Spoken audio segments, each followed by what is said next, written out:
Assalamualaikum warahmatullahi wabarakatuh.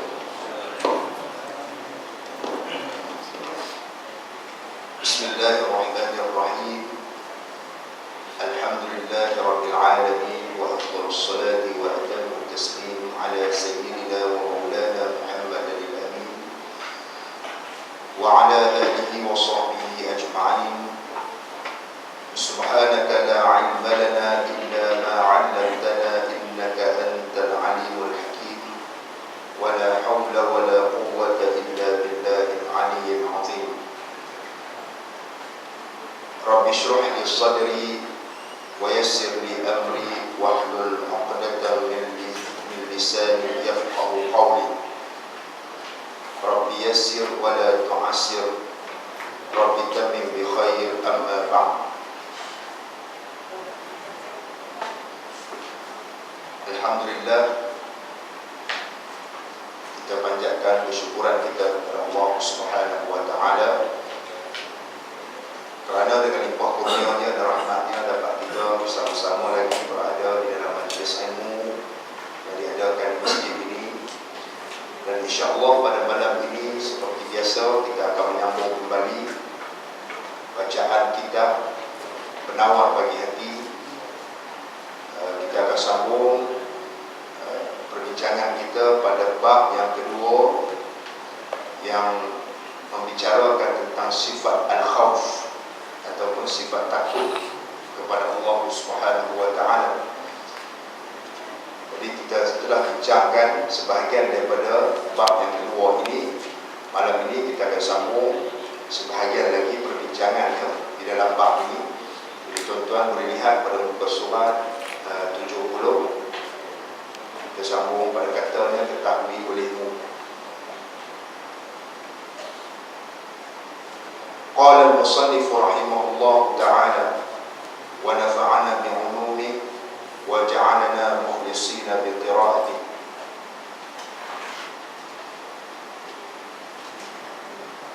Kata musannif rahimahullah ta'ala,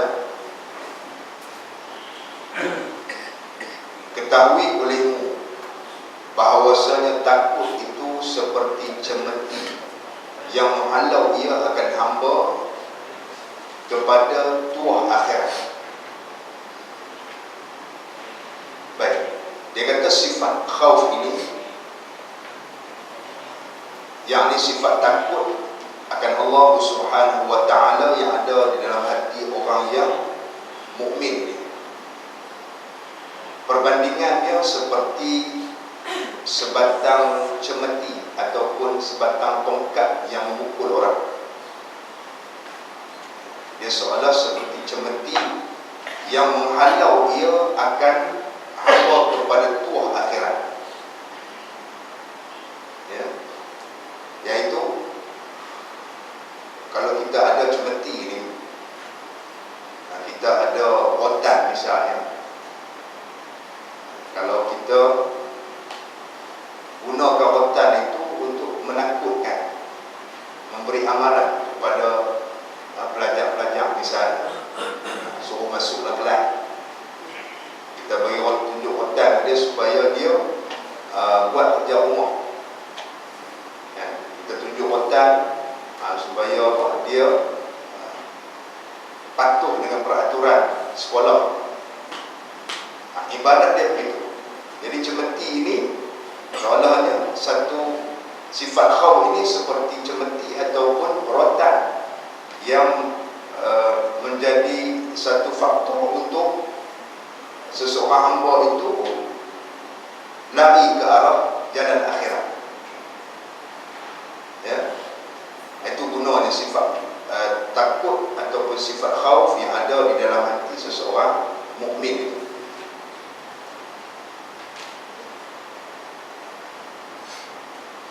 Tetapi tiada sayukia bahawa berlebih-lebihan ia hingga membawa kepada putus asa daripada rahmat Allah Ta'ala. Kerana yang demikian itu, putus asa daripada rahmat Allah itu dicela. Baik, walaupun sifat khauf ini satu sifat yang dipuji oleh syarak. Tetapi ada tapi dia.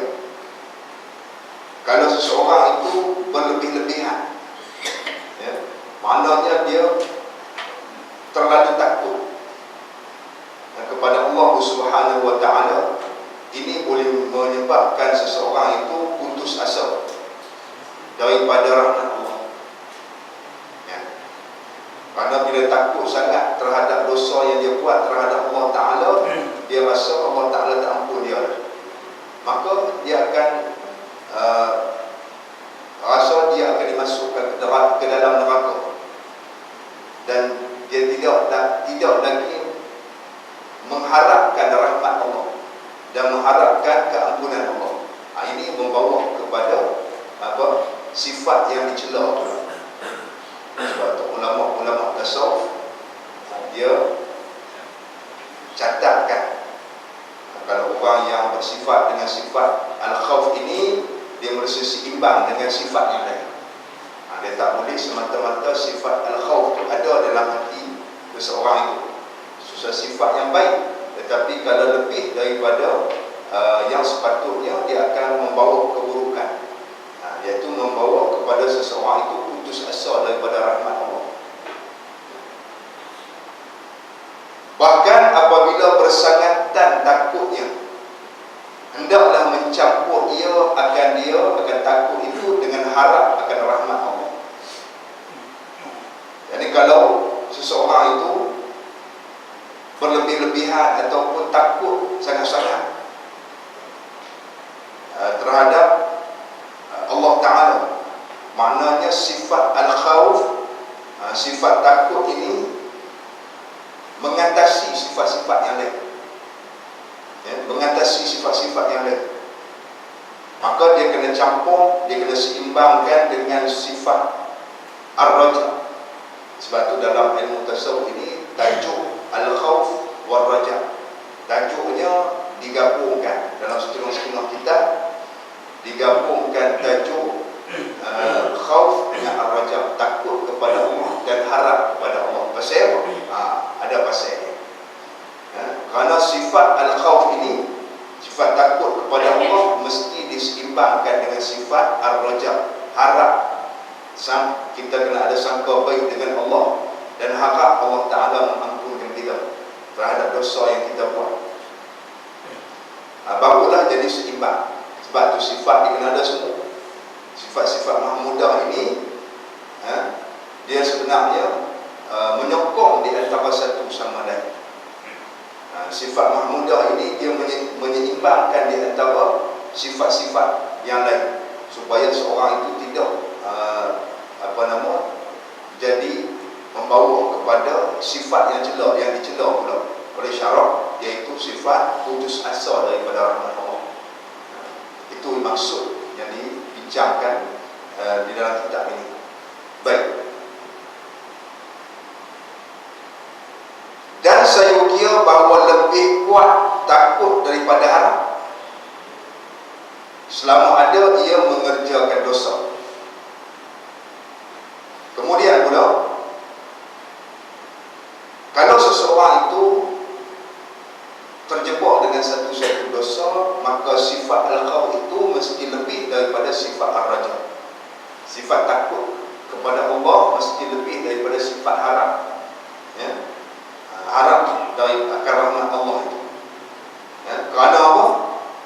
Kerana kalau sifat takutnya kurang, sifat harapnya lebih, itu boleh menyebabkan seseorang itu sentiasa tidak takut melakukan dosa, ya? Kerana apa? Dia rasa Allah Ta'ala ampun dia, Allah Ta'ala akan ampun dosa dia, buat banyak mana pun dia harap Allah Ta'ala ampun dia, ya?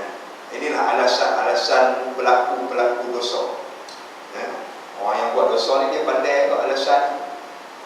Dia kata Allah Ta'ala pun, Allah Ta'ala Maha Pengasih lagi Maha Penyayang. Itu harap dia tinggi juga.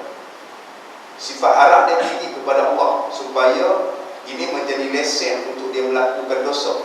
Sedangkan di dalam dirinya tidak ada sifat al-khawf, sifat takut kepada Allah. berlaku pada kebanyakan manusia.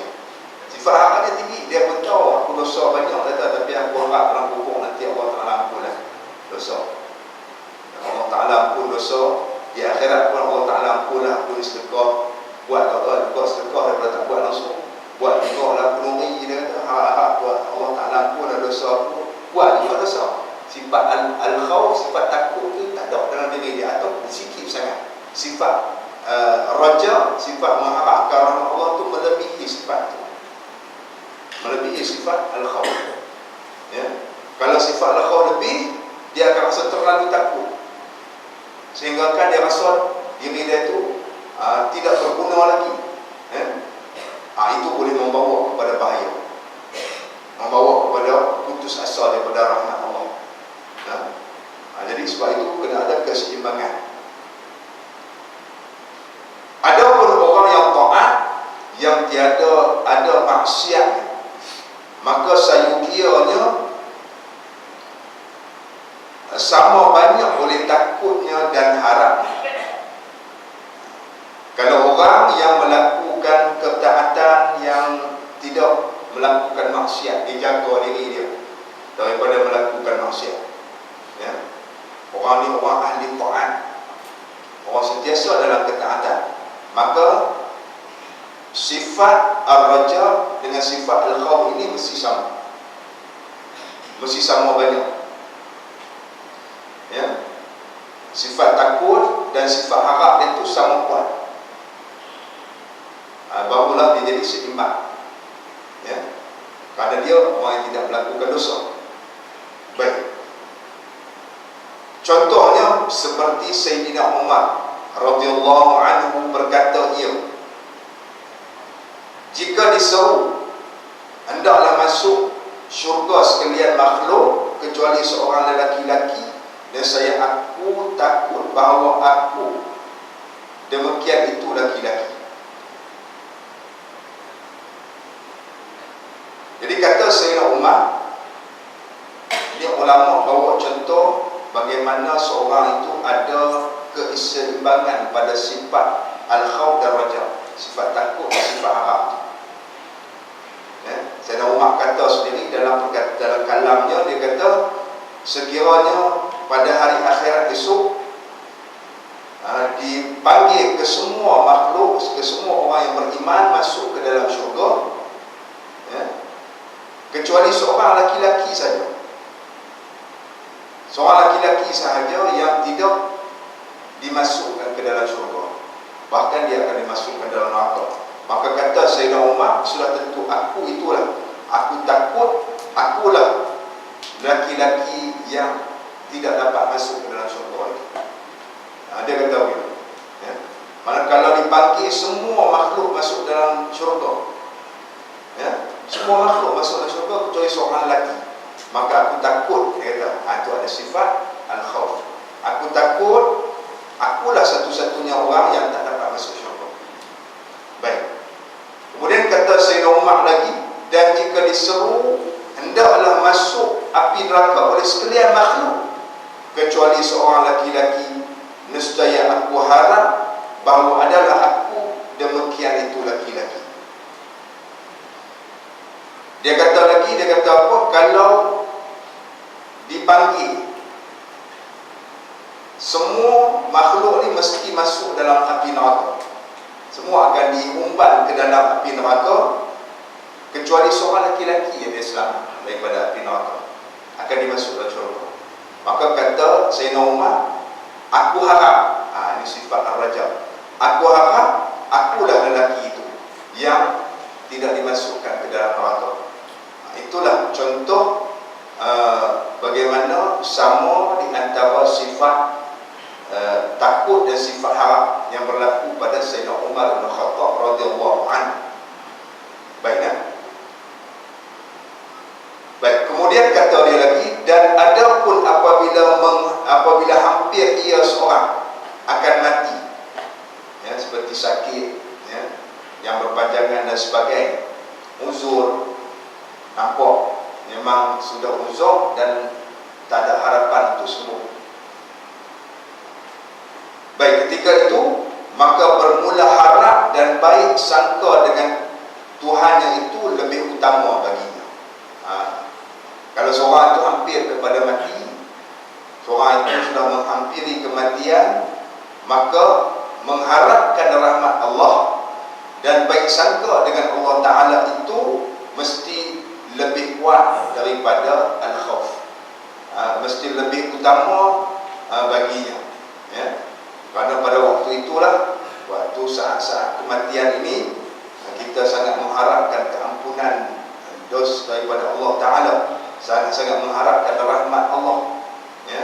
Kerana pada waktu itu tidak mampu lagi untuk kita melakukan amal soleh, amal ibadat, ya, kepada Allah Subhanahu Wa Ta'ala dalam keadaan dosa yang sangat banyak, ya. Maka kita harapkan supaya Allah Ta'ala ampun kita. Harapnya kena kuat. Dia tak boleh ada, kita tidak boleh sifat al-khawf terlalu takut tu kuat. Kalau terlalu takut kuat, dia akan putus asa semasa di saat akhir-akhir kematian dia. Ya, baik. Itu kaedah ulama yang ulama catatkan kepada kita tentang sifat al-khawf ini, ya. Sifat al-khawf dia seperti apa? Seperti cemeti yang menghambat kita, yang menghalau kita, macam kita ada kayu yang kita nak hambat lembu masuk dalam kandang, ya. Lembu dia tengok kayu ataupun ranting kayu yang kita bawa tu, dia berlari. Begitulah ibaratnya, ya. Jangan sifat takut yang ada dalam diri kita tu, dia seperti satu cemeti yang menghalau kita, menghalau hamba Allah Ta'ala ini kepada tuah akhirat. Tuah akhirat apa dia? Syurga, ya. Tuah akhirat itu syurga. Baik. Sekiranya seorang itu berlebih-lebih daripada pada sifat al-khawf, itu akan menyebabkan seorang itu putus asa. Putus asa, sifat yang dicela pula. Maka Allah Ta'ala sebut, la tai'asu min rauhillah, jangan kamu putus asa daripada rahmat Allah. Maka bagi orang yang melakukan maksiat, bagi orang yang kuatnya sifat al-khawf itu, maka dia perlu imbangkan dengan sifat ar-raja, sifat harap kepada Allah. Bagi orang yang ada dosa, maka sifat harapnya itu mesti lebih daripada sifat takutnya. Bagi orang yang tidak melakukan dosa, sifat harap dan sifat takutnya sama. Dan bagi orang yang menghampiri kematian, maka sifat al-raja atau kita harap kepada rahmat Allah dan sangka baik kepada Allah, husnuzan billah, itu mesti diutamakan daripada yang lain di saat-saat akhir kematian. Itu kesimpulannya. Baik, kan? Baik, sebab apakah sifat harap ini, sangka baik ini diutamakan di saat-saat akhir kematian seseorang itu? Kerana sabda Nabi SAW, la yamutanna ahadun minkum illa wa huwa yuhsinu dhanna wa huwa yuhsinu dhanna billahi ta'ala. Artinya, jangan mati seseorang kamu pada satu kelakuan daripada segala kelakuan, melainkan pada kelakuan membaikkan ia akan sangka dengan Allah Ta'ala, ya. Baik. Dalam hadis Nabi kata apa? La yamutanna ahadukum, la yamutanna ahadun minkum, ya?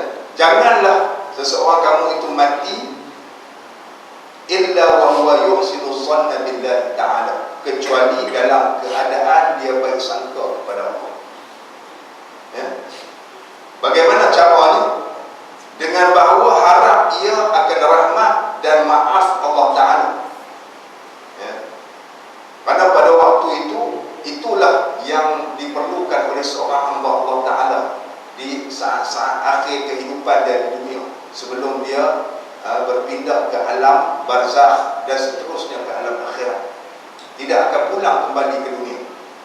Maka pada waktu itu mengharapkan keampunan Allah dan sangka baik terhadap Allah, Allah Ta'ala akan mengampunkan kita, itu mesti ada dalam jiwa orang yang hampir kepada Sebab kerana pada ketika hampir mati itu tiada ada faedah bagi takutnya. Tak ada lah. Pasal apa yang pada waktu mati ini tidak diharapkan sifat al-khawf, tidak perlu ada sifat al-khawf, ya. Kerana apa? Pada waktu hampir pada kematian tak ada faedah untuk bagi takut. Takut ini ialah sifat yang ada pada seseorang, ya, yang dengan dia sifat tersebut akan menghalang seseorang itu daripada melakukan dosa pada masa akan datang, ya. Sifat al-khawf, dia tak berani nak melakukan, nak bertindak satu-satu perbuatan yang dimurkai oleh Allah bila ada dalam hati dia sifat takut, ya. Bila ada sifat takut dalam hati, dia tak berani nak buat dosa. Masa nak mati, dia terlantak dan tu nak buat dosa apa lagi, nak minum apa, tak mahu dah, ha? Nak ambil rasuah pun tak mahu dah. Masa duduk di atas katil tu, tentang atas katil nak mati dah tu, tak mahu dah. Dunia apa, tak mahu dah. Apa yang kita nak? Mengharapkan rahmat. Apa dia tak mahu dah dalam tersebut, ya. Kalau mau ambil rasuah lagi pada waktu mati, kita tak tahu lah, kan? Itu memang manusia apa kita tak tahu, kan? Ada orang yang dekat mati pun dia duduk kira harta lagi, duduk bilang harta lagi. Yang tu habis lah. Orang macam ni, orang yang tak tahu tidak takut kepada hari akhirat, dan tidak, dia rasa mati dia ni tak ada apa, sia-sia. Macam orang kafir, macam orang tak ada agama, ya.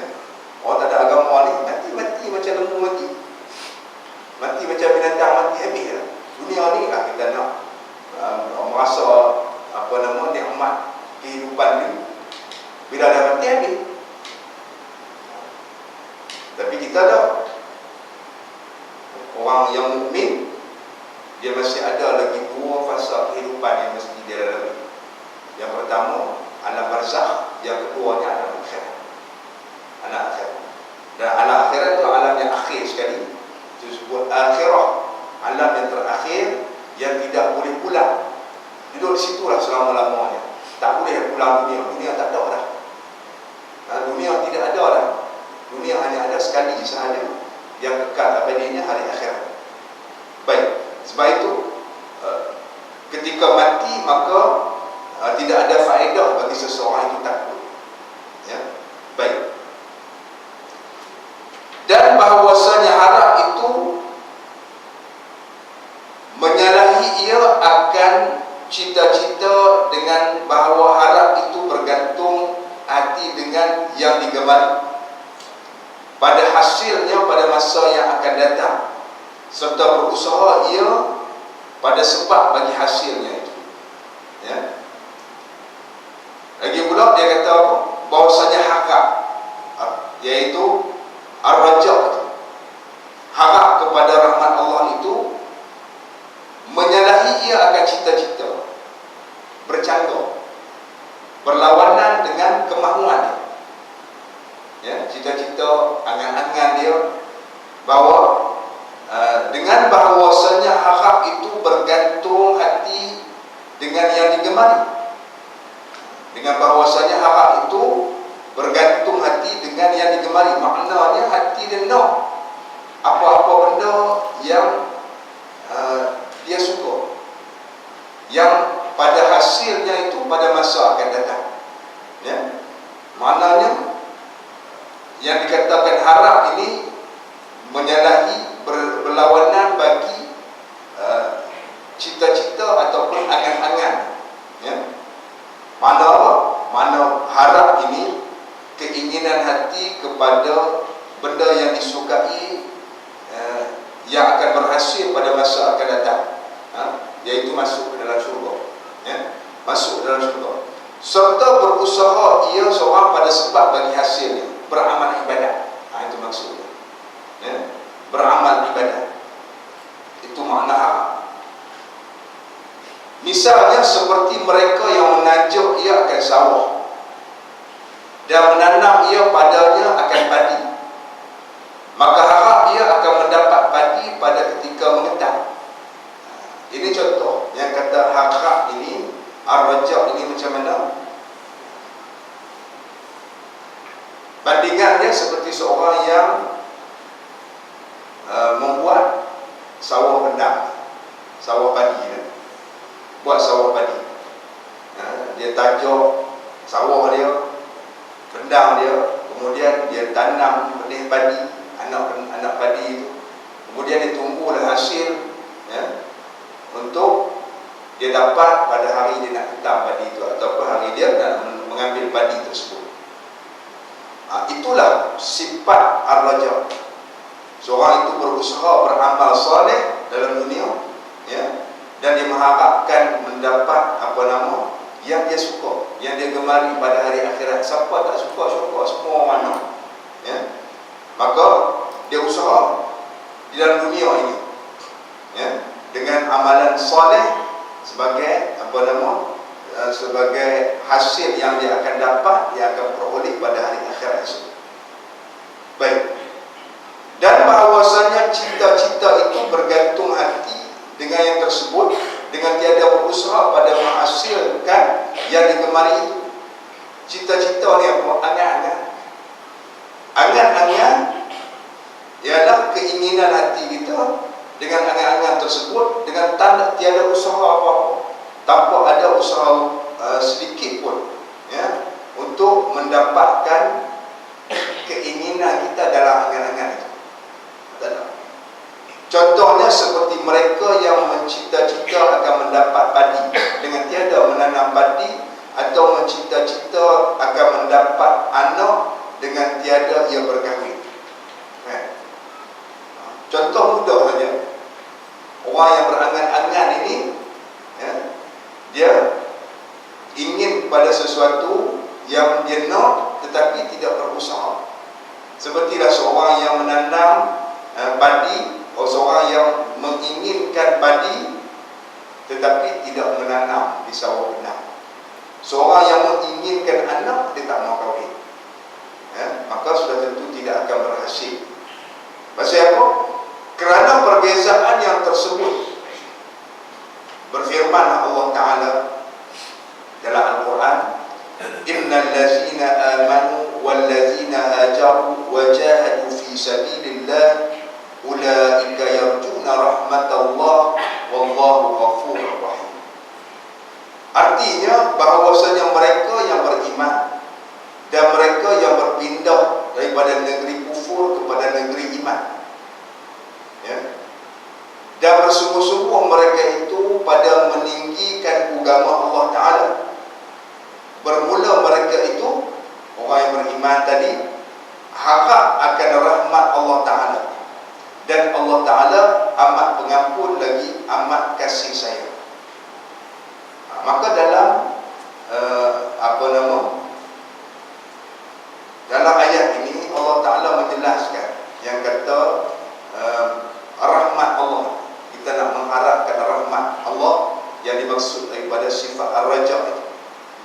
Dalam Al-Quran Allah Ta'ala berfirman, innal ladzina amanu wal ladzina hajaru, sesungguhnya orang yang beriman dan orang yang berhijrah daripada kufur, daripada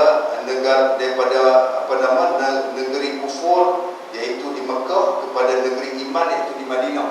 Itu pada zaman Nabi berhijrah dulu, ya? Orang yang beriman dan orang-orang yang berhijrah ke Madinah. Wajahadu fi sabilillah, dan mereka yang bermujahadah, berperang di jalan Allah Ta'ala untuk meninggikan agama Allah, ya. Ulaika yarjuna rahmatullah, maka mereka itu mengharapkan rahmat Allah. Allah Ta'ala kata mereka ini mengharapkan rahmat Allah. Mereka beriman pasal apa? Pasal nak harap rahmat Allah. Usaha beriman itu usaha. Mereka berhijrah daripada Nabi, para sahabat berhijrah daripada Mekah ke Madinah, meninggalkan semua ahli keluarga yang mana tidak beriman, dia sanggup tinggal, ya. Isteri yang tak beriman, dia tinggalkan isteri. Ibu bapa yang tak beriman, dia tinggalkan ibu bapa yang tak beriman. Bukan senang. harta yang banyak dibekukan oleh kufar Quraisy, mereka tinggalkan. Daripada kaya, tinggal selai sepinggang. Semua usaha mereka, dan orang perang di jalan Allah Ta'ala menggadaikan nyawa dia untuk jalan Allah, untuk agama Allah. Mereka ni semua ni mengharapkan rahmat Allah, mengharap rahmat Allah. Sebab itu nak mengharapkan rahmat Allah mesti dengan usaha amal ibadat, usaha amal salih. Maka Allah Ta'ala kata Wallahu ghafurur rahim. Allah Ta'ala itu amat pengampun lagi amat penyayang terhadap hamba ni. Ini ayat dalil yang jelas tentang sifat ar-raja. Tadi dulu sifat al-khawf, sifat ar-raja, sifat takutkan kepada Allah, sifat mengharapkan rahmat Allah. Dalam Quran Allah Ta'ala sebut ulaika yarjuna rahmatullah. Yarjuna daripada kalimah ar-raja. Raja maknanya mengharapkan rahmat Allah dan keampunan Allah Subhanahu wa Ta'ala. Maka beza di antara dua ar-raja, iaitu mengharapkan rahmat Allah, dan angan-angan, at-tamanni, angan-angan. Maka angan-angan ini orang yang tidak berusaha tetapi dia ingin masuk ke dalam syurga. Orang yang mengharapkan rahmat Allah berbeza, dia berusaha serta mengharapkan rahmat Allah untuk masuk ke dalam syurga. Baik. Dan bahawasanya faedah bagi harap itu gemar pada menuntut akan yang diharapnya. Dan faedah bagi takut itu gemar pada lari daripada yang takut, yang ditakuti itu. Ini kaedah. Apa faedah ada sifat ar-raja, sifat harap kepada Allah itu dalam jiwa seseorang? Faedahnya, bila kata harap, ar-raja, gemar ini, maksudnya apabila ada sifat harap di dalam hati seseorang, maka dia gemar pada mencari atau menuntut benda yang diharapkan. Apa dia yang kita harap di hari akhirat? Kita harap apa? Kita harap dimasukkan ke dalam syurga. Kita harap apa? Harap mendapat keampunan Allah. Kita harap apa? Harap mendapat keredaan Allah Ta'ala dalam pada hari akhirat esok. Bila dapat keredaan Allah, masuk dalam syurga. Berbeza dengan sifat al-khawf, sifat takut kepada Allah. Takut kepada Allah, apa faedahnya? Faedah takut kepada Allah ini ialah bila seorang itu ada sifat takut kepada Allah, dia akan ada satu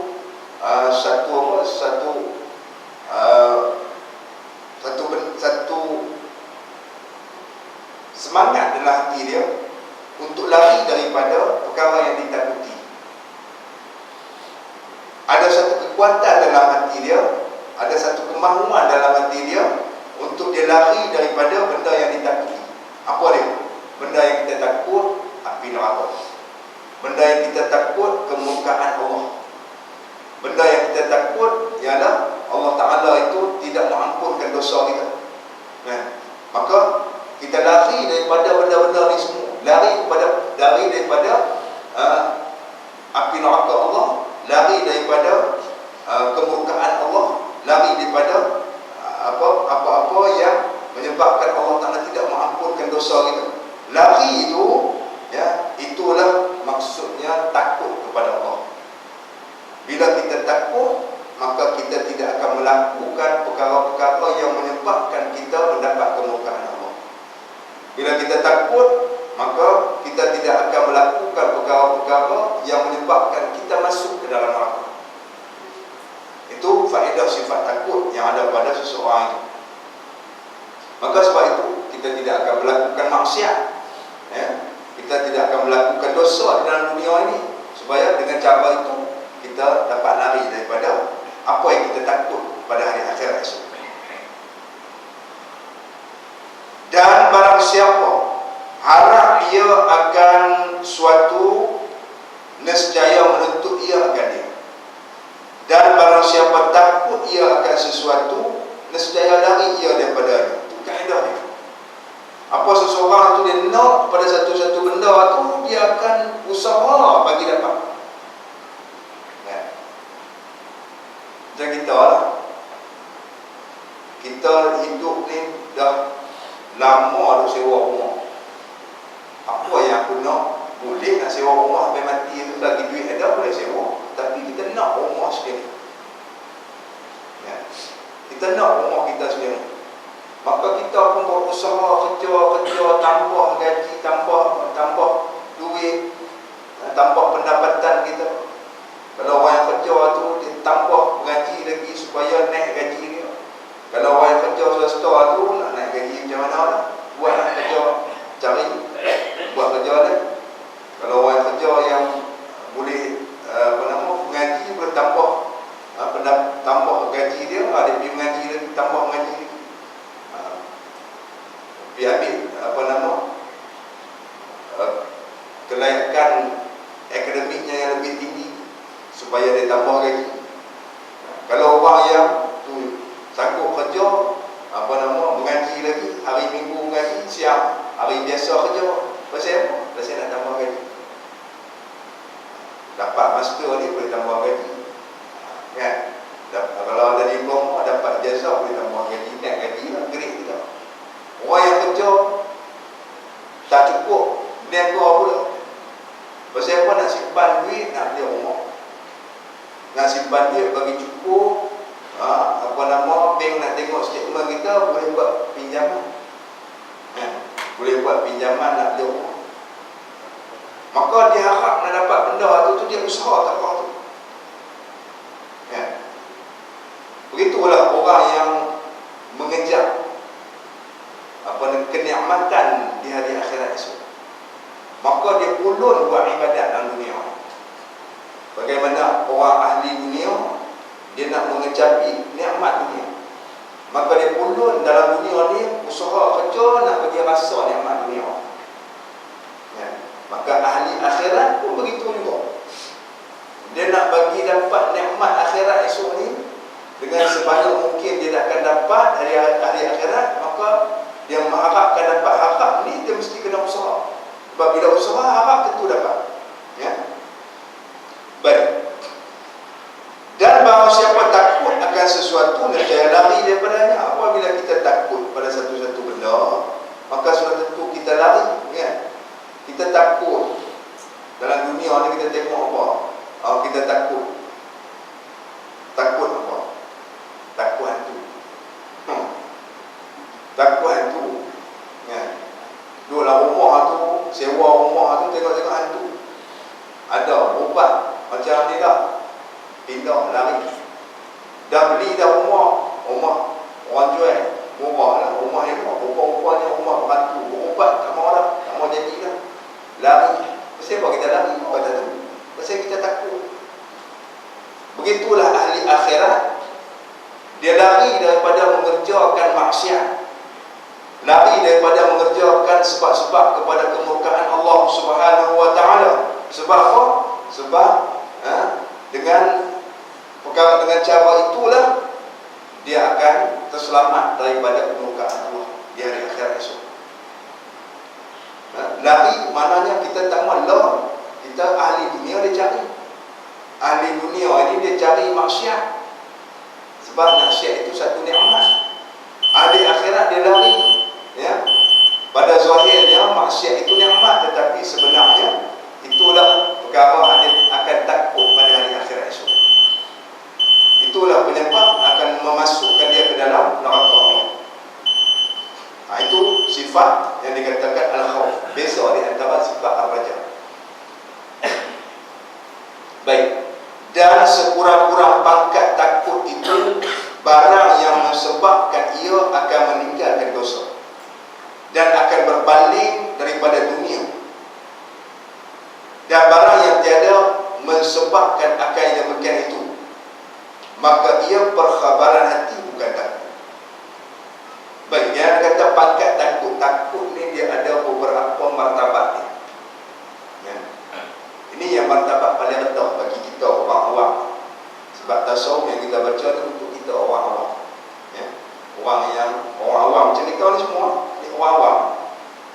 bukan orang khawas. Ada pangkat takut, martabat takut bagi orang awam macam kita semua. Kita ni semua orang awam ya. Tahap kita ni. Kemudian ada martabat yang lebih tinggi lagi, martabat takut bagi al-khas, orang khawas, orang yang istimewa di sisi Allah. Takut dia berbeza dengan kita.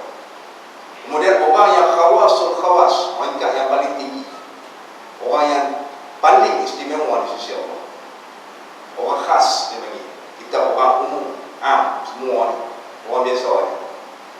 Orang yang paling tinggi, yang paling istimewa di sisi Allah, maka martabat takut dia lagi beza dengan kita. Maka dia kata pangkat takut ataupun martabat sifat al-khawf, sifat takut yang paling rendah sekali untuk orang awam macam kita ni, apa dia? Yang pertama dia kata barang yang menyebabkan akan meninggalkan dosa, iaitu sifat takut yang paling rendah sekali. Martabat kita ni ialah sifat takut yang ada dalam hati kita, yang menyebabkan kita menjauhi segala maksiat dan dosa. Maksiat dan dosa.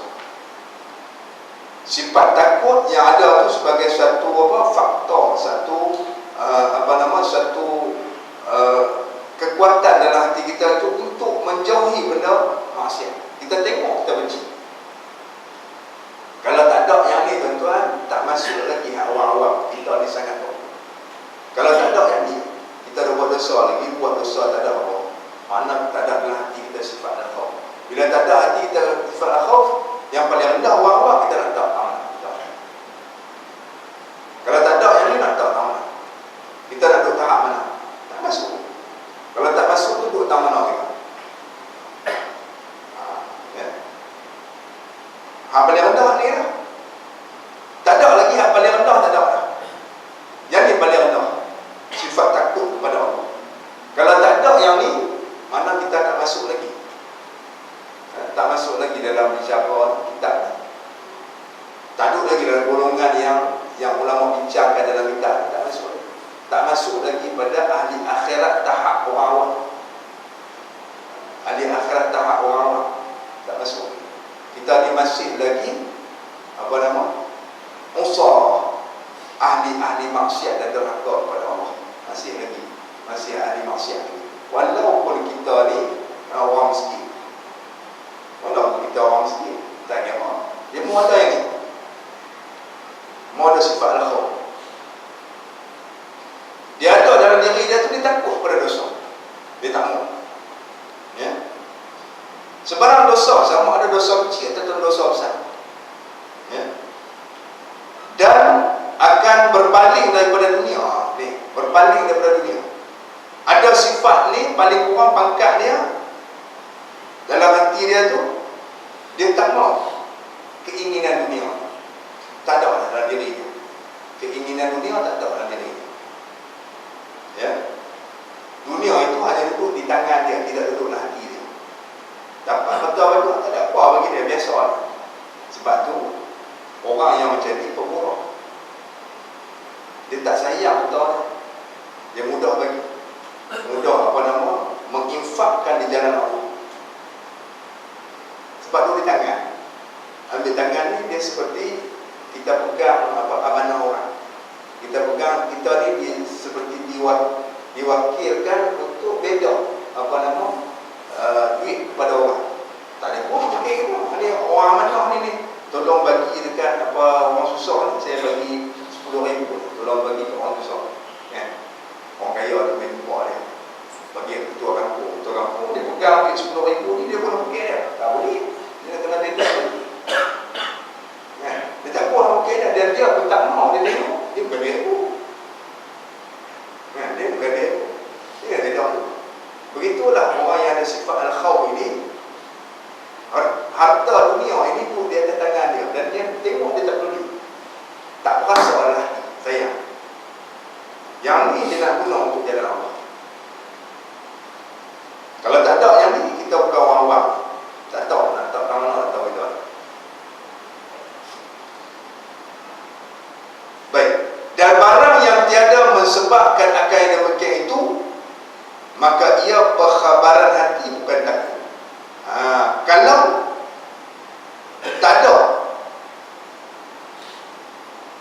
hati kita, kita rasa kita takut. Tetapi tidak menyebabkan kita menjauhkan diri daripada dosa. Tidak menyebabkan kita ini berpaling kepada dunia. Maka itu bukan namanya takut, dipanggil itu perkhabaran hati, bukan takut. Maknanya kemauan hati kita saja. Ya, kemauan hati kita sahaja, tak mau buat dosa. Tapi dah bila bila kita dah terlibat dengan orang lain, kita pun terpaksa buat. Itu bukan takut. Kadang-kadang kita tak mau dosa, tetapi disebabkan orang lain terlibat, diheret kita sekali. Kadang-kadang kita tak mau benda ni, anak kita mau. Kadang-kadang kita tak mau, isteri kita mau, kita pun dia nak buat macam mana. Nak buat macam mana tu bukan sifat hati tu, bukan. Kalau buat macam mana tu bermakna dalam hati dia tak ada sifat takut, dia hanya kemahuan saja, tak mau buat. Tetapi bila dia terlibat disebabkan orang lain, anak dia ke, isteri dia ke, suami dia ke, kawan dia ke, dia buat juga, itu tanda dia tak ada sifat khauf. Itu hanya kemahuan hati saja. Ya, kawan. Baik. Bahkan bermula takut itu, contoh dia macam mana? Kena bagi contoh saja. Tak bagi contoh tak nampak. Contoh dia lah. Contoh yang kata takut sungguh-sungguh ni dengan kemahuan hati saja, tak mahu. Anak kita nak buat kenduri, anak kita nak nikah, kita dah belajar dah sandi itu haram boleh. Kita pun tak mau, dah mengaji, dah mati, dah mau pergi ke akhirat, kita tiba-tiba kita ada anak ni, seorang ni memang nak kahwin. Dia seorang ni ada lepas tak apa. Anak pun suruh kita. Anak kita kata dia nak buat majlis resepsi memang special punya dia. Dia yang atok, bukan kita, dia yang atok. Bukan kita atok lah, dia atok. Kita ingat nak buat apa, tengok. Ni dah tak payah dah, adik dah buat semua dah. Adik dah dah tempah semua. Bermula daripada bertunang sampailah jam pelamin dia. Pelamin semua dah tempah dah, semua siap dah. Tengok hari bertunang itu saja dah ada pelamin dah. Bertunang bukan. Bertunang baru tu. Bertunang ni bukan halal lagi. Ada orang kata bertunang halal sekarang. Dah. Bertunang ni peluang-peluang dah. Duduk belakang kita lepas dah. Duduk sebelah kita pun boleh, pegang tangan boleh. Kalau kahwin baru boleh semua. Ni satu ajaran sesat yang ada dalam masyarakat kita. Bila tunang ada nasihat. Satu ajaran sesat yang ada dalam masyarakat kita. Bertunang tu boleh nak buat di mana. Kata tunang dia tak apa. Itulah ajaran sesat yang mesti dibenterah oleh majlis agama. Menteri-menteri di jabatan agama. Tunang boleh tak ada masalah apa. Yang dia risau dia tak tunang. Dah tunang tak apa. Dah tu. Anak nak buat, siap dah orang pelami apa semua. Tanya awak buat macam ni Haji. Haji buat ni macam ni. Takkan Haji tak tahu kata ni pelami nak buat muharam, dosa nak buat macam mana kehendak anak. Nak buat macam mana kehendak anak dia. Nak buat macam mana tu tanda tak ada dalam hati dia sifat khauf. Dia tak tahu. Dia hanya kemahuan dia tak mahu aja. Itu yang dia contoh tu. Ya. Baik. Bahkan bermula takut itu apabila sempurna ia nescaya mensebabkan ia akan zuhud daripada dunia. Itu dia. Ini punca yang kata zuhud nanti dalam bab yang ketiga menyusul. Ya, selepas ini kita akan bicarakan dengan sifat zuhud. Sebab tu dia bicara sifat al-khawf. Kerana apa? Kerana apabila seorang itu mendapat kesempurnaan sifat takut kepada Allah, sudah tentu ya, dia akan menjadi faktor penyebab seseorang itu zuhud dalam dunia. Apa dia zuhud? Nanti dalam bab ketiga kita akan bincang. Ya. Zuhud dalam dunia. daripada apa? Salah satu puncanya ialah daripada adanya sifat takut kepada Allah. Pada takut kepada Allah dua. Yang pertama, ya, dia akan menjauhkan diri dia daripada benda yang dilarang oleh Allah, ya, yang mendapat kemurkaan Allah. Yang kedua, dia akan menjauhkan dirinya daripada kecintaan terhadap dunia. Dua.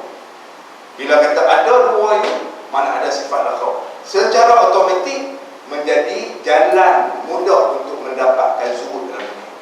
Itu jalan cara dia, ya. Kalau tak ada sifat khauf, jangan kata kita ahli zuhud, walaupun kita pakai pakaian yang comok-comok ke macam mana pun tak ada, bukan zuhud. Baik. Kemudian kata dia, maka sekarang menyebut hamba akan zuhud, dan maknanya wallahu a'lam akan masuk pada tajuk yang seterusnya, iaitu tajuk yang membicarakan tentang sifat mahmudah yang ketiga, sifat az-zuhud, ya. Cukup sekadar itu dulu pada malam ini. InsyaAllah kita akan sambung pada kuliah kita pada minggu depan pada bab yang ketiga ini. Wallahu subhanahu wa ta'ala. Bismillahirrahmanirrahim. Alhamdulillahirabbil alamin wa afdhalus salati wa atammu taslim ala sayyidina wa maulana Muhammadin wa ala alihi wa sahbihi ajma'in. Allahumma arina al-haqqa haqqan warzuqna ittiba'ahu wa arina al-batila batilan warzuqna ijtinabah. Allahumma inna nas'aluka 'ilman nafi'an wa rizqan wasi'an wa 'amalan mutaqabbalan wa yaqinan shadiqan. Allahumma ij'alna mimman yastami'una al-qawla fayattabi'una ahsanah. Ahsin khitamana ajma'in wa tawaffana muslimin. Rabbana atina fid dunya hasanatan wa fil akhirati hasanatan wa qina adzaban nar. Wa sallallahu ala sayyidina Muhammad wa ala alihi wa sahbihi wa baraka wa sallam. Subhana rabbika rabbil izzati 'amma yasifun wa salamun 'alal mursalin walhamdulillahi rabbil alamin.